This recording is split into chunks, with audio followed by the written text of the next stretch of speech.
नमस्कार, मी अविनाश जाधव, मनसे ठाणे पालघर जिल्हाध्यक्ष।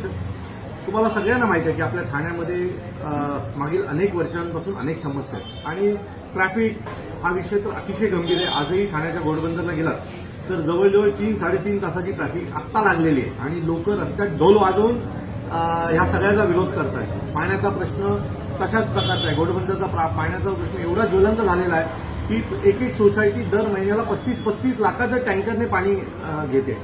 खड्ड्यांचा प्रश्न तसाच आहे। ठाणे महानगरपालिकेतला भ्रष्टाचार तसाच आहे। या सगळ्याला विरोध करायला महाराष्ट्र नवनिर्माण सेना आणि शिवसेना असे आम्ही दोघंही जण उद्या 13 तारखेला संध्याकाळी 4 वाजता ठाण्यातल्या गडकरी रंगायत इथून एक महामोर्चाचं आयोजन केलेलं आहे। आणि या महामोर्चाच्या आयोजनाच्या मागचं आमचं उद्दिष्ट हेच होतं की मागील 2-2.5-3 वर्षापासून ठाण्यामध्ये दहशतीचं वातावरण आहे आणि ठाणे म्हणजे आमचं दत्तक घेतलेलं, ठाणे म्हणजे आमचं मालकीच आहे असं काही लोक दाखवण्याचा जो काही प्रयत्न करतायत त्याला खोडून काढायचं आहे। तुम्ही पाहाल तर ठाण्याची परिस्थिती आज अशी आहे की मागून आलेली शहरं उत्तम झाली, पण आमच्या ठाण्यातला तुम्ही जर समृद्धी महामार्गाला गेला तर समृद्धी महामार्ग मागच्या 2 वर्षात 6-5 वर्षात कंप्लीट झालं, पण आमच्या भिवंडीचा तो 200 मीटरचा ब्रिज कंप्लीट होत नाही।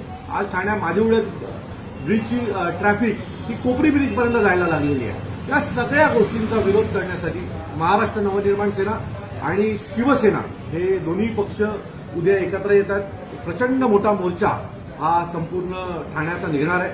माझ्या ठाणेकरांना विनंती आहे, मागच्या 5 तारखेला ज्या वेळेला राजसाहेब आणि उद्धवसाहेब एकत्र आले होते त्यावेळेला जसं प्रेम तुम्ही सगळ्यांनी ठाणेकरांनी आम्हाला दाखवलं होतं, ज्या रस्त्यावरनं जात होतो तिथे तीच चर्चा होती, लोक म्हणत होती दोघं भाऊ एकत्र आले पाहिजेत, त्याची जी एक नांदी आहे। उद्या मराठी माणसाच्या हक्कासाठी आम्ही सगळे रस्त्यावर उतरतोय।